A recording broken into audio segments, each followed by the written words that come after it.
Ya, kembali bersama kami masih di MNC News Now dan kita masih berbicara mengenai survei elektabilitas parpol, masih bersama Mas Denny Irvani dari SMRC dan juga Mas Heri Budianto, Sekretaris Dewan Nasional Konvensi Partai Perindo. Kita ke Mas Heri dulu. Mas Heri, kita tahu Jabar ini 20% suara nasional dan tadi hasilnya juga masih dinamis. Bagaimana Perindo melihat potensi di sini? Kita tahu ini ada 33 juta pemilih di 2019, bagaimana parpol berusaha sekuat mungkin untuk memikat para pemilih di Jabar.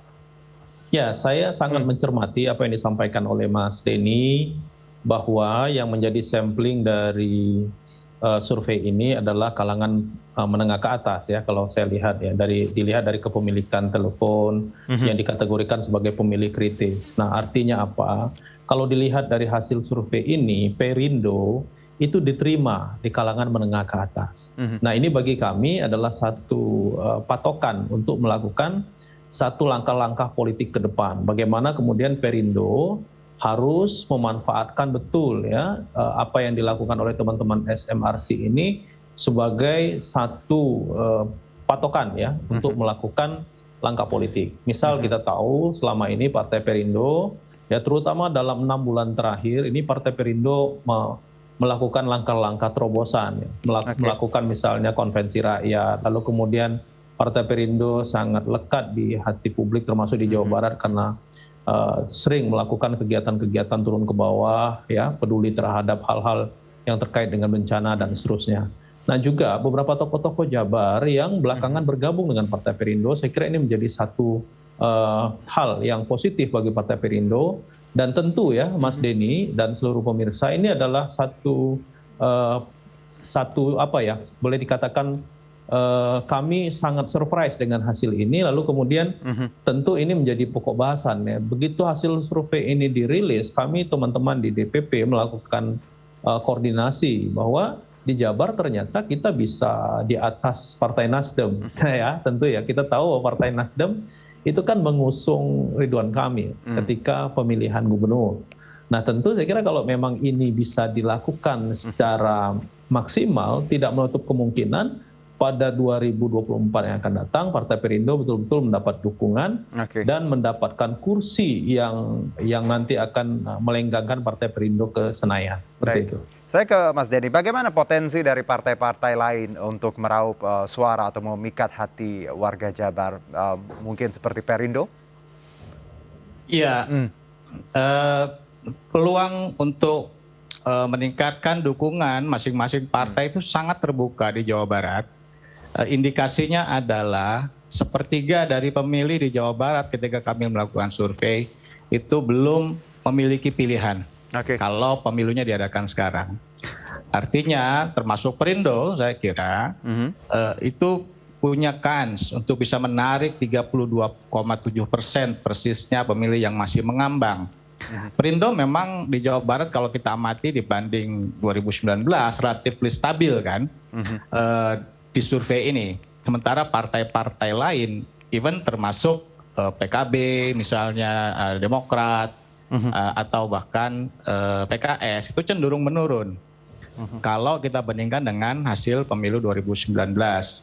Artinya Perindo itu masih masih punya akar di masyarakat yang memang tinggal dikembangkan, dinaikkan. Posisi sekarang Perindo di atas P3 kalau kita abaikan margin of error ya, tapi atau mungkin secara lebih bijaksana kita akan mengatakan seimbang dengan P3 dan Nasdem kalau selisihnya tidak berbeda secara signifikan. Padahal partai-partai itu adalah partai yang besar masuk ke parlemen dalam posisi saat ini masih besar masa mengambang. Partai-partai termasuk Perindo saya kira masih punya peluang yang besar untuk menaikkan dukungan. Menarik bahwa partai-partai seperti P3 dan partai parlemen tadi angkanya tidak besar ya seperti itu. Apa penyebabnya, Mas Denny? Apakah ini mungkin publik sudah mulai jenuh dengan partai-partai lama yang parlemen ini?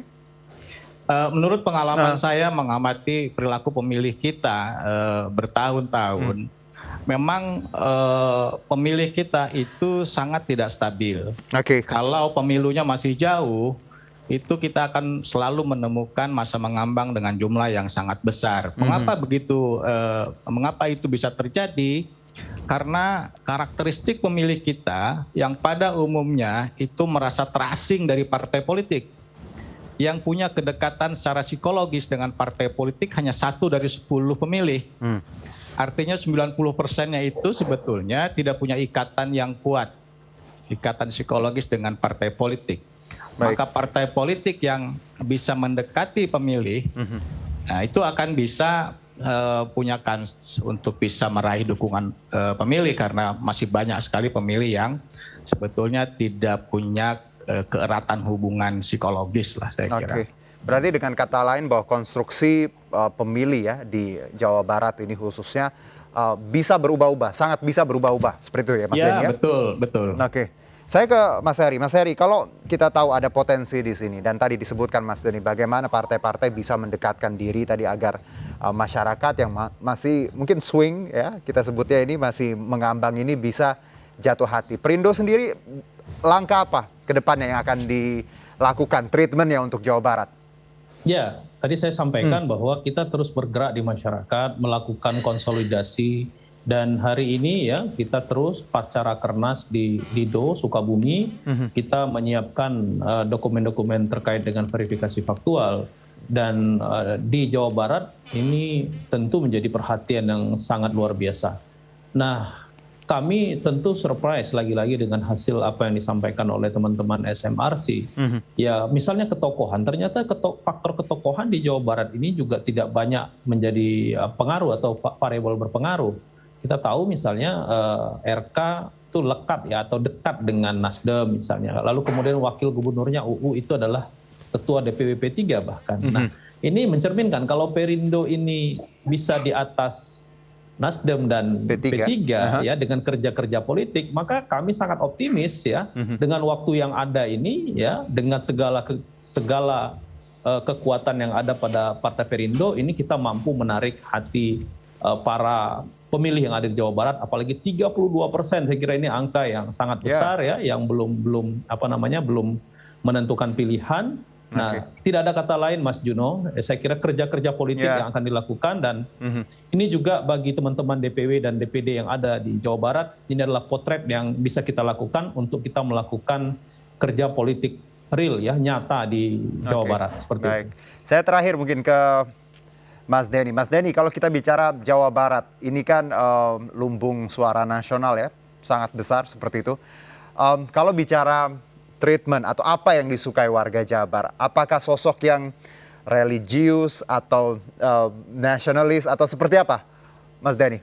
Ya, kalau bicara tokoh atau kaitannya dengan calon presiden, pertama kita harus highlight dulu bahwa ada, kalau kita amati dari hasil survei SMRC tentang pilihan terhadap partai politik, yang di sana ada nama Prabowo, ternyata elektabilitas Prabowo itu kan tidak sebesar ketika pemilu 2019, 2019. Jawa Barat itu boleh dibilang lumbungnya Prabowo Sandi dengan hasil 60% di Jawa Barat. Betul. Tetapi ketika kita tanya warga siapa yang mau dipilih sebagai calon presiden kalau pemilunya sekarang, Prabowo dalam simulasi 3 nama itu hanya mendapat sekitar 29%. Nah, sementara yang lain, ya Ganjar bisa 25%, Anies 27%. Itu tidak berbeda signifikan dengan Prabowo. Artinya apa? Pemilih Prabowo itu sendiri, yang dulu memilih Prabowo itu udah pindah. Dia udah split gitu ya. Nah, saya punya informasi yang lebih dalam tentang itu. Prabowo, di kalangan pemilih Prabowo yang masih loyal terhadap Prabowo di Jawa Barat, itu jumlahnya 39% saja. Nah, sisanya itu menyebar kepada Anies 34%, dan itu yang saya kira menarik banyak, menurunkan dukungan pada Prabowo ketika ada Anies. Dan Ganjar juga menarik tapi tidak sebesar Anies pada kalangan pemilih Prabowo. Jadi itu juga indikasi bahwa pemilih kita itu adalah pemilih yang selalu tidak hanya tokoh pun bisa berubah lagi begitu ya. Nah, karakteristik apa pertanyaan yang tadi yang penting bagi seorang tokoh dalam pilihan presiden? Tidak ada rumus generik sebetulnya, tetapi saya ingin bicara yang lebih umum, yang itu kami temukan di berbagai studi, dimanapun kami studi itu selalu konsisten. Apa itu? Faktor pertama yaitu adalah sifat empati, yaitu kedekatan si tokoh dengan masyarakat. Kemudian yang kedua adalah aspek integritas. Jangan sampai tokoh itu udah punya sifat empati yang tinggi tapi dikenal kurang bersih dari korupsi, itu juga pasti akan hancur. Dua sifat itu yang harus dimiliki, sifat dasar itu, yang bisa saya kira sejauh ini punya efek yang besar dalam mengetrack pemilih. Baik, terima kasih Mas Denny atas waktu dan insight-nya, juga Mas Heri Budianto, Sekretaris Dewan Nasional Konvensi Partai Perindo. Salam sehat untuk kita semua. Terima kasih. Ya, Sama-sama, selamat sore. Kami akan jeda terlebih dahulu, tetap bersama kami di MNC News Now.